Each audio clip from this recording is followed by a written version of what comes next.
So we are not fears. Fears are only a certain part of us which is connected to certain expectation. This is fear. So freedom is our very nature. And how do we know freedom? To look within and understand there is something which is free all the time.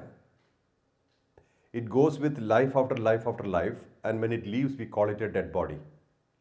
That's totally free, always free.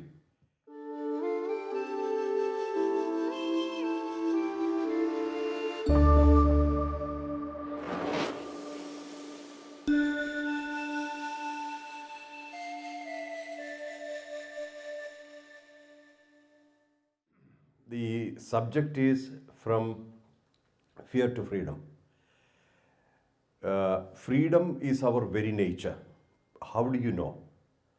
Just look at the children in your house when they are born or in the small ages. This is the sign that we are born free. But then when did we start having fears then? Fears means I'm talking only about the surface fears. There are two types of fears. One is fear of instinct. Instinct uses fear as a means for survival. Instinct. All birds, animals, everybody have it. That fear is to safeguard yourself, protect yourself, to take the flight. That fear is essential. It's already there. That's not a problem actually. That's a security that keeps a person alert. But then there are fears connected to mind, such as insecurities, fears connected to insecurities, or fears of unknown. Those kind of fears happen only when we start identifying ourselves with this particular form. The body, the position in the society, the person whom you are projecting to this world. This carries those fears. Fear of four people, fear of society, fear of failure. This is all connected to identification. Imagine you are not this person. Imagine you are Lord Krishna. All the fears that you are connected with now will have no value. Imagine you are somebody else. There will be no value. Imagine you are sleeping. None of these fears exist. So where are these fears? Where do they come from? From the conscious mind when we are acting with the world. So we are not fears. Fears are only a certain part of us which is connected to certain expectation. This is fear. So freedom is our very nature. And how do we know freedom?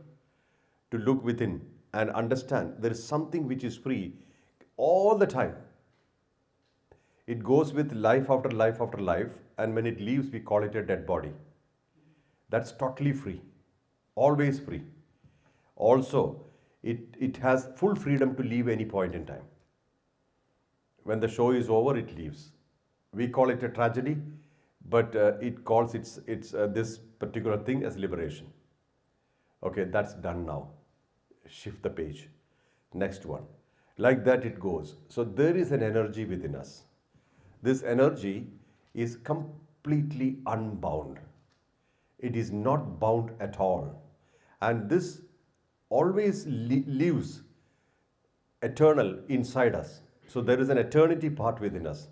If you identify that part, you will identify freedom. So then there is no happening around you or happening of your life which is more important than your identification of this. Whatever happens, they are incidents. And what do you get out of life? Experiences. What is your bank balance? Memories. Apart from there is nothing. Look at the entire life. All that you earned from here, you will leave behind and go. What have you actually earned? Good experiences, good memories. That's your true earning and true bank balance. So when we understand that, and then we will focus on that aspect, most of the fears will go. What is there to be afraid of?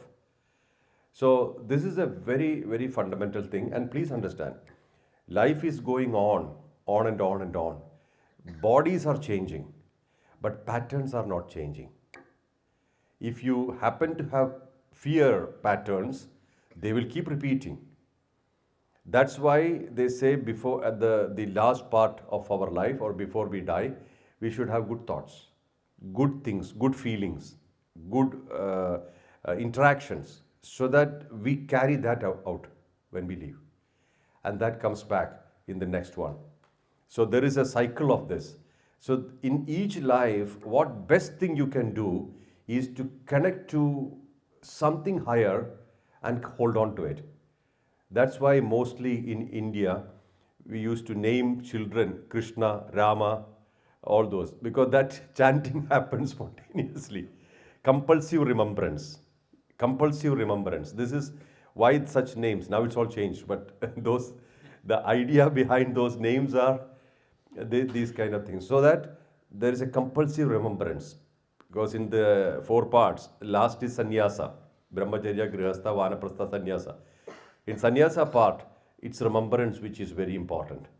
You know, chanting, remembrance, japa yoga, remembrance. So if you're remembering the name will take you forward. Like Swami Ramdas said, you know, when you remember the name becomes you. You're not separate from the name. And at that time of leaving, that alignment will also happen.